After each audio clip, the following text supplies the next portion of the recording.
for it, and it's called total treason. But from the perspective of the Mexican president and people like Governor Jerry Brown, they were never Americans to begin with. I cannot go to Mexico and get free health care or move there and become a citizen. I can't go to Nigeria. I can't go to Japan. I can't go to Russia. I can't go anywhere but a handful of Western nations and just instantly basically get a free ride. Mexico is a failed, collapsed country. Guatemala is even more failed and collapsed. Nicaragua and others are just absolute nightmare hellholes. I've been there.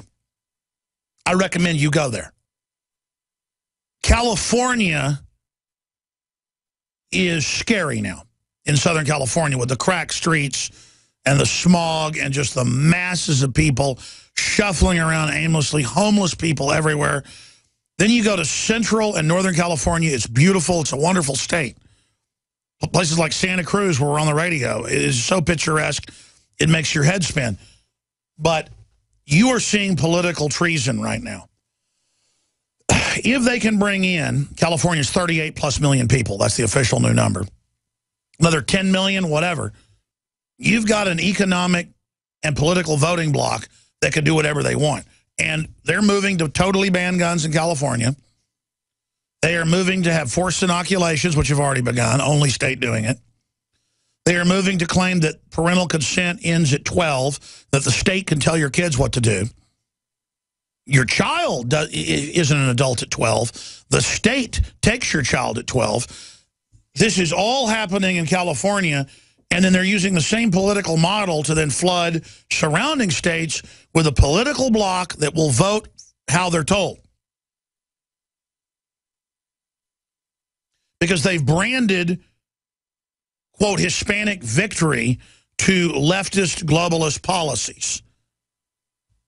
And it is game over for this country, just so everybody knows. The southern border is completely wide open.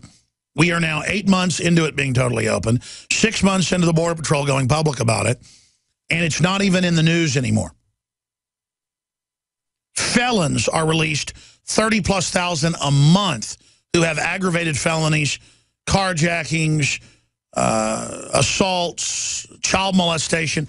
Every day I see regional news articles where they catch some guy who'd already killed 2 or 3 people, or raped 4 or 5 women, or raped 6 or 7 little kids, or robbed 4 or 5 banks. You see the headlines. And they're just released again. This is the end of the country. This is the order out of chaos. This is the plan. And isn't it fitting that California, the state that's killing America, is on the teetering edge of fault lines that are set to go at any time? Every expert, I've got CNN right here with their own experts, seismologists, geologists, saying that the big one is set to come. Los Angeles awaits earthquake that could be the big one, a mega quake. Is long overdue, is the headline. Is California's big one coming? CNN.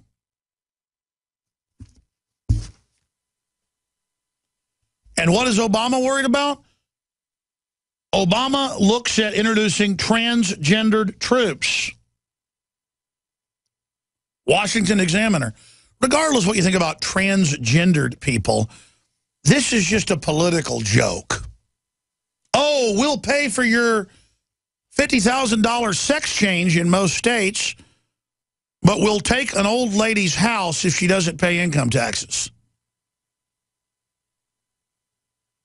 Oh, the IRS is laying off the rest of their criminal fraud investigators for rich people, for white-collared criminals.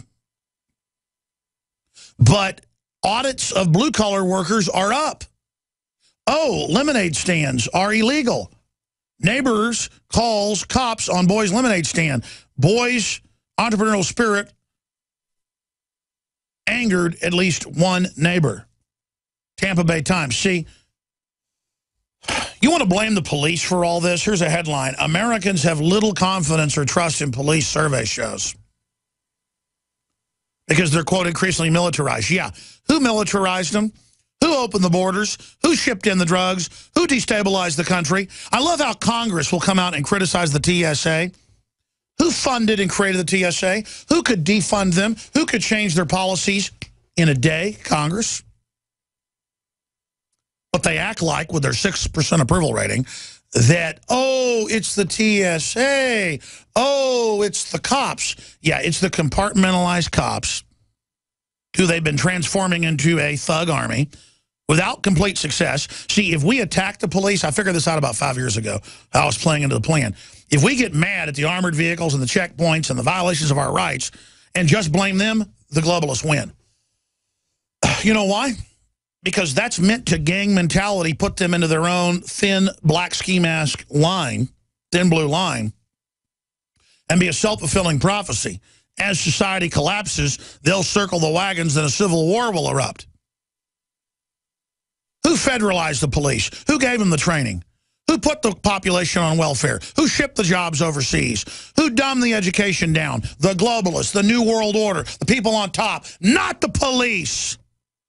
And I'm not even defending the police here. I'm giving you cold, hard facts. Bill Gates runs American education.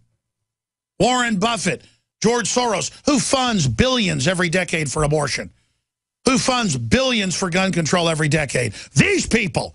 Look at this headline. Bill Gates and his wife, in just one of hundreds of initiatives per year, give $1 million of $6 million to pass a gun show shutdown of Washington State. When this guy has a troop of armed bodyguards. These are predators.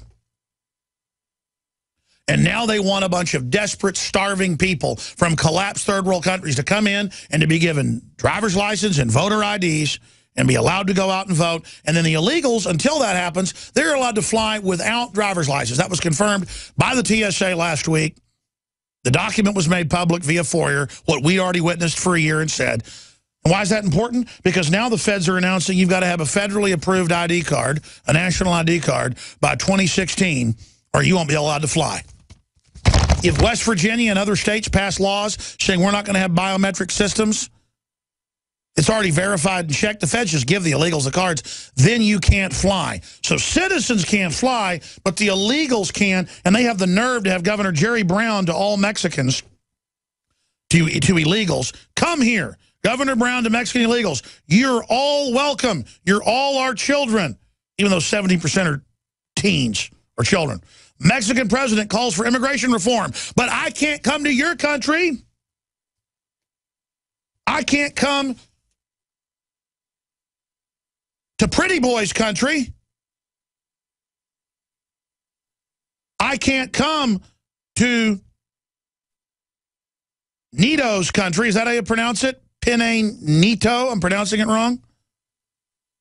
This is at an end. It's about and only about a matter of justice for those that contribute so much to the development of the American society. Yeah, no, it's true. These immigrants on average work their butts off. They're not as spoiled as third or fourth or fifth generation Americans. I don't care what color they are, but it doesn't matter. I've seen the statistics. Their kids get even more spoiled. And we should kick everybody off welfare so that everybody isn't spoiled. It doesn't matter because the folks brag they work the system. The illegals brag they work the system. The dad goes out and works all day. And then mom collects welfare. And you could say, well, at least then they've got a nice truck and a nice house. I guess in a way, it is better than the welfare crowd. The problem is, and I'm going to skip this network break and go to John Bound,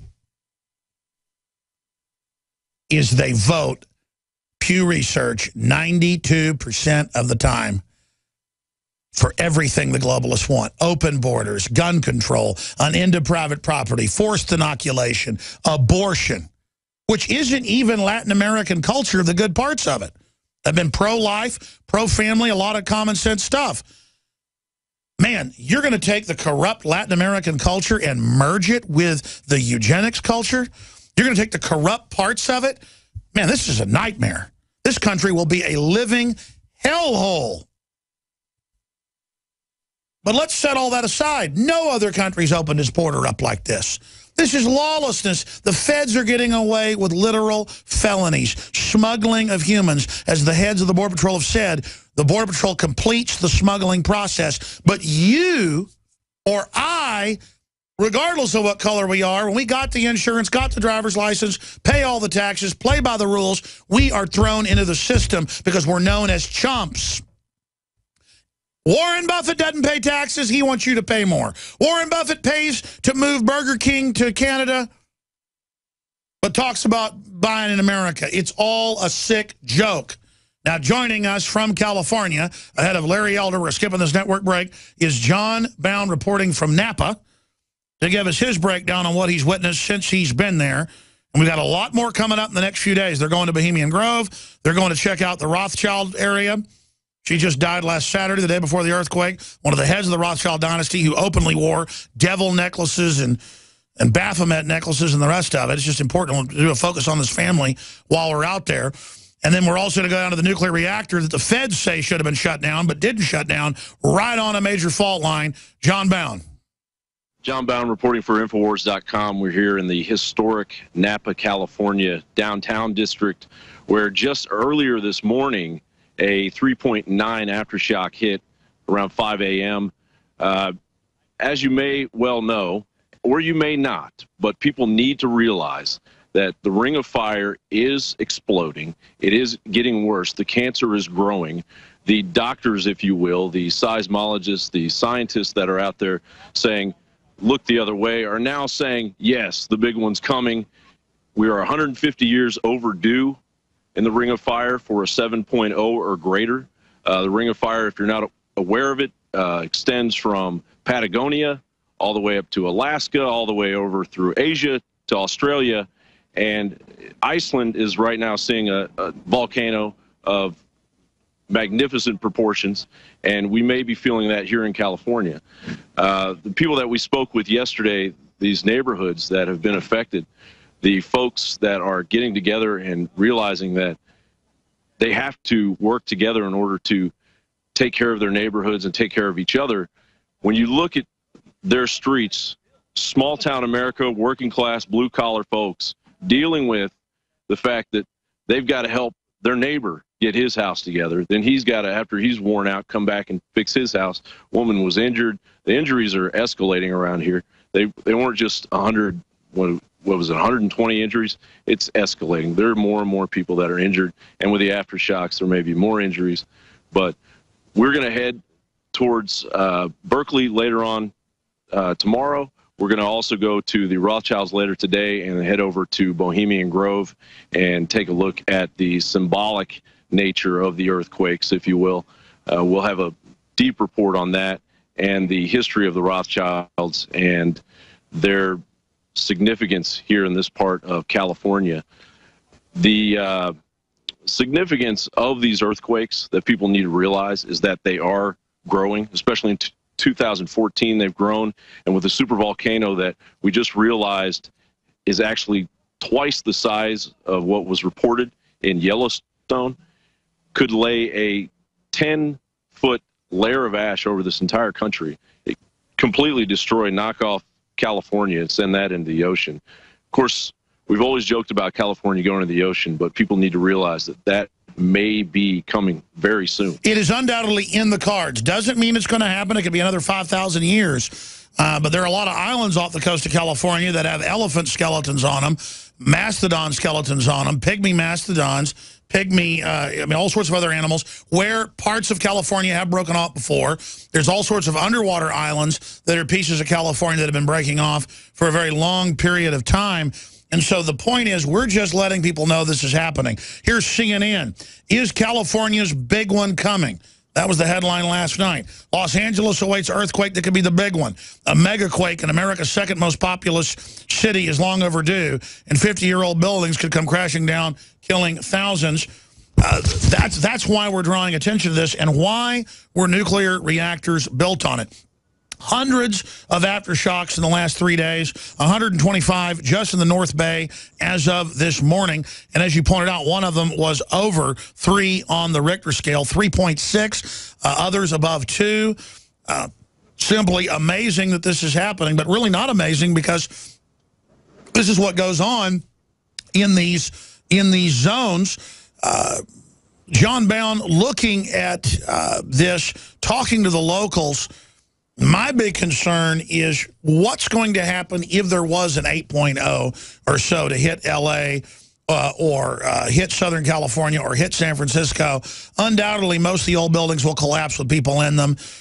You will then have nuclear reactors that will start going critical, and the feds won't even try to fix them. They'll just say radiation is good for you, and you're a conspiracy theorist if you think 2 + 2 = 4. It's that I have no confidence in the system to respond to something. And you talk about the supervolcano in Yellowstone, where its giant caldera is part of 4 states there at that area, and we're talking about hundreds of square miles. They know the last time it exploded because they've got the ash and rock cloud. In fact, guys, let's pull up the last eruption, if we can, of the supervolcano. Back in March of this year, there was the uplift. That's right. It's been coming up, but the last time it blew, they estimate that it burned about 1/3 of the country completely down, shot giant rocks over the equivalent of scores of states, and had a dust cloud all the way down to Louisiana of several feet deep, like you were just saying. And then it caused an ice age. So again, scientists are now saying it's due for another eruption. We're not saying it's going to happen this year or 50 years from now. The problem is, though, is that it's rapidly rising right now. There it is. Shot fire, shot rock, shot multi-foot dust cloud all the way into Canada, as far west as Southern California into Mexico, Arizona, Nevada, New Mexico, Texas covered all the way over into Louisiana, Arkansas, Tennessee. I mean, this is a serious situation is all I'm trying to tell people. Our Earth is not stable. Shoemaker Levy, that went into one of the big gas giants a few decades ago, Jupiter, that broke into dozens of pieces, blew holes in the atmosphere bigger than the Earth. Scientists had said it was every million years one of those hit. Now they say it's every few thousand. That's why you have Plato reporting on Atlantis saying it existed. And of course, Plato was a historian. This was not rumors. We know these disasters happen more often than the establishment's saying. They know that as well. John, do you think that could be one of the reasons they're building all these underground bases in places like the Ozarks, where they believe they're a lot safer? Yeah, you read my mind. They're basically leading everyone into a giant hell pit of their own making. Because why would you create a nuclear facility called Diablo if you weren't serious about killing all of us, putting it on a fault line where you have to put nuclear waste for 10,000 years? Yeah, why would you bury a big waste facility and a big reactor right on a facility, right on a canyon called Devil's Canyon? And everyone's so damn smart out here, excuse the language, it goes in cycles. It goes in 150-year cycles where they haven't had a 7.0 since 1680. Well, we're due for a big one. Well, that's what the scientists are saying. I mean, I hope that's not the case. Can you imagine the bedlam? And the feds won't be helping anybody, according to Katrina logic. They'll be going into the nice homes and robbing all the weapons and jewelry. Yeah, while our president golfs and while Dick Cheney fishes. Absolutely. Now, we're going to play a Stan Deo clip here in a moment. But, John, I mean, how many homes have been damaged? How many buildings? I'm told it's hundreds. Well, when we go into this neighborhood later today and finish our interview with these folks, it's from one street to the next. And a few of the people that I spoke with didn't want to be on camera. They talked about the fact that their neighborhood is right on the Napa Fault. They built the neighborhood right on the Napa Fault. So you're going to see, it may have the B-roll, it may be rolling it now, but you're going to see this neighborhood and how it was affected. Now, this area here was affected because of the shock and the old buildings. There's no retrofitting in these buildings. These are newer homes that we were at today, or will be at today and we were at yesterday. And you're going to see the sidewalks are pushed up out of the ground. Streets are unusable. That and the inside, the terror that these people experienced. 26 seconds of sheer terror. And it's hard to even understand what they're trying to explain to you. It's not like you're just being moved around. You don't know where you're going. You don't know what's falling on you. You don't know if the house is coming down. I got to tell you, just staying in the hotel last night, which we got a rate on, a cheaper rate on, which had no TVs in it because they were all destroyed, and the hotel next to us was closed because the water main broke. It's an eerie feeling being here. knowing that at any second now. Well, John, we're going to check in with you towards the end of the next hour. Again, move on to your next destination, but great job for you and Leanne McAdoo. We'll follow this with you the next few days as you travel up and down the breadth of California. Thank you. Thank you. All right, before we go to break and come back with Larry Elder and shift gears into the social destabilization that's going on, Stan Deyo was on yesterday, but we didn't play this clip. This is him back on April 11th, and his predictions have been frighteningly accurate, predicting what just happened there in Northern California. Here's Stan Deyo from earlier this year. Certainly, you can see from just looking at that we have activity starting to increase in the northern part of Oregon, southern part of Washington, and at the very tip of northern California, at where the Juan de Fuca plate is. And that's the reason that we have a great deal of concern for the area there for tsunamis and damaged infrastructures, because the Juan de Fuca plate is the only one of all of those earthquakes you see there around the Ring of Fire, the only one that is not released its Richter 9+ stress in the last 55 years. Everyone is watching that site if something triggers it. Yeah, California, what will happen conservatively compared to other... We're going to play more of this later after Larry Elder leaves us, but that was him in April specifically saying what the next place would be, and he was accurate. And by the way, these earthquakes, hundreds of them, the last 3 days did not trigger it yet. If it triggers, I mean, it'll be spectacularly destructive.